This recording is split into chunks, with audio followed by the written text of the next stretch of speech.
Dear friends, good morning. आज आप सभी का यूट्यूब चैनल एमएल कौशिक में स्वागत है, अभिनंदन है। और मैं अपने उद्गार विचार व्यक्त कर रहा हूँ ताकि हम सभी लाभान्वित हो सकें। आधुनिक युग में फ्री के सलाहकार बहुत होते हैं। किसी से सलाह मत मानो तो भी सलाह देते हैं, और सलाह ऐसी देते हैं कि दूसरे को बॉदर्ड कर देते हैं। इस लाइफ स्टाइल में हमको अपने को कॉन्फिडेंट फील करना चाहिए और हम सभी ऐसी अपनी सोच बनाएं जो सकारात्मक हो। यहाँ पर मैं एक उदाहरण लेना चाहता हूँ सुभाष चंद्र बोस जी का। जब सुभाष चंद्र बोस सुभाष था, छोटा बालक था, हर माँ को अपने बेटे की उन्नति, प्रगति, उसके उज्जवल भविष्य की चिंता होती है। हर पिता चाहता है कि उसका बेटा, उसकी बेटी उससे भी ज़्यादा प्रगतिशील बने, उससे भी उच्च पद पर आसीन हो। ऐसे ही सुभाष जी की माँ, एक पंडित जी घर पर आते हैं और ज्योतिषी पंडित जी ये इस तरह की कभी कभी हमको समस्या दे जाते हैं जिनसे हम समस्याग्रस्त हो करके और बॉदर्ड हो जाते हैं। और हर माँ अपने बेटे के बारे में, बेटी के बारे में कुछ न कुछ उन्नति के बारे में पूछना चाहती है। तो जब वो घर पर आते हैं और माँ कहती है कि मेरा बेटा है, इसके बारे में बताओ कि ये बेटा पढ़ पाएगा कि नहीं।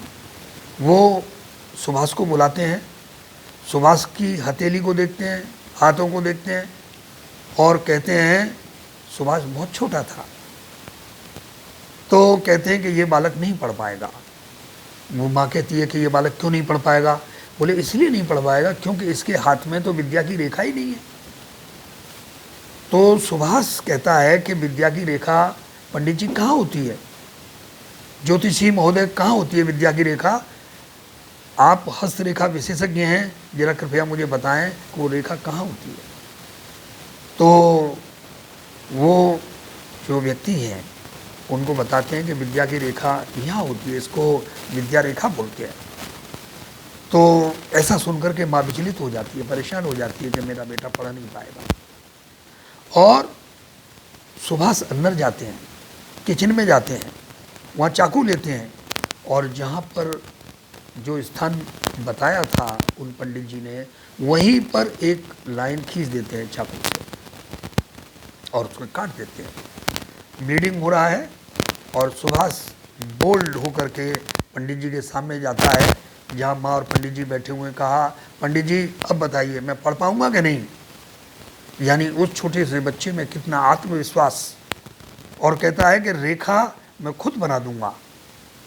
और हमें ये ज्ञात होना चाहिए कि जब सुभाष जी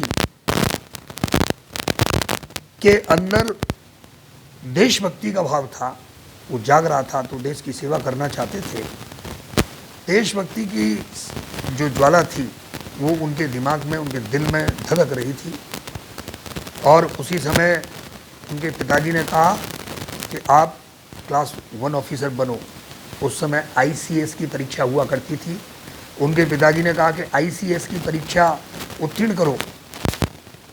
और सुभाष जी कहते हैं कि मैं आईसीएस नहीं बनना चाहता, मैं नौकरों की तरह काम नहीं करना चाहता। ये जो ब्रिटिशर्स हैं, ये अंग्रेज हैं, हमारे देश पर शासन कर रहे हैं और मैं इनका नौकर बनकर के काम नहीं करना चाहता। मैं इनके दुष्ट हाथों से अपनी भारत माँ को स्वतंत्र कराऊंगा, तो मैं तो स्वतंत्रता सेनानी बनूंगा, मैं देशभक्त बनकर के और मैं भारत माता की सेवा करना चाहता हूँ। तो उनके पिताजी एक ताना देते हैं, मुझे मालूम है कि तुम ये परीक्षा पास कर ही नहीं सकते। जब ऐसा कहा तो सुभाष जी ने कहा कि पिताजी आपको ऐसा लगता है कि मैं ये परीक्षा पास नहीं कर सकता। बोले हाँ, आप ये परीक्षा पास कर ही नहीं सकते। तो उन्होंने तैयारी की और आईसीएस का एग्ज़ाम क्वालिफाई किया। ये कोई काल्पनिक कहानी नहीं है, ये घटना है। और क्वालिफाई करने के बाद अपने पिताजी को दिखाया कि देखिए मैं आईसीएस की एग्ज़ाम क्वालिफाई कर सकता हूँ कि नहीं कर सकता। लेकिन अब मैं नौकरी नहीं करूँगा।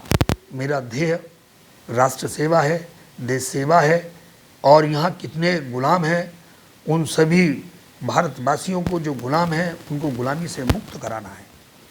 और ऐसा करके उन्होंने उस सर्विस को ठुकरा दिया, अंग्रेज़ों की जो नौकरी थी उसको ठुकरा दिया और कहा कि मैं एक साथ दो सेवा नहीं दे सकता।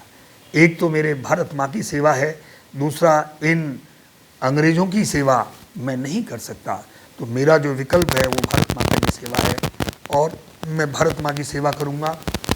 और उन्होंने कहा कि आप मुझे रक्त दो, भारतवासियों से कहा मुझे रक्त दो, मैं आपको आज़ादी दूंगा। इसका अर्थ ये था कि आप मुझे बहुत मेहनत दो, आप अपनी कुर्बानी दो, आप अपना समर्पण दो और मैं आपको आज़ादी दूंगा। और उन्होंने निश्चित रूप से इसको साकार करके दिखाया। सुभाष जी गर्म दल के नेता थे और उन्होंने कहा था कि देश को स्वतंत्र होने के बाद भी ऐसी कंडीशंस में रखा जाए जैसे देश गुलाम है, धीमे धीमे धीमे धीमे उसको स्वतंत्र किया जाए। लेकिन हुआ उल्टा, सभी अपने हिसाब से जीवन जीना शुरू कर दिया। और आज एक कहते हैं कि अभिव्यक्ति की आज़ादी, कोई कुछ भी बोलता है, कोई भी राष्ट्रपति के बारे में कुछ भी बोलता है, कोई प्रधानमंत्री जी के बारे में कुछ भी बोलता है, कोई किसी के बारे में कुछ भी बोलता है और कह देते हैं ये तो अभिव्यक्ति की आज़ादी है। तो इस पर अंकुश लगाना होगा। जो स्वतंत्रता हमारे राष्ट्रभक्तों ने, देशभक्तों ने, जो शहीदों ने बड़ी मुश्किल से, मेहनत से हमको दिलाई है, और हम उस स्वतंत्रता की लाज रखेंगे। और ऐसे महान क्रांतिवीर सुभाष चंद्र बोस को हम नमन करते हैं, उनको प्रणाम करते हैं और उनके जीवन चरित्र से हम कुछ सीखें, ऐसी हम लालसा रखते हैं।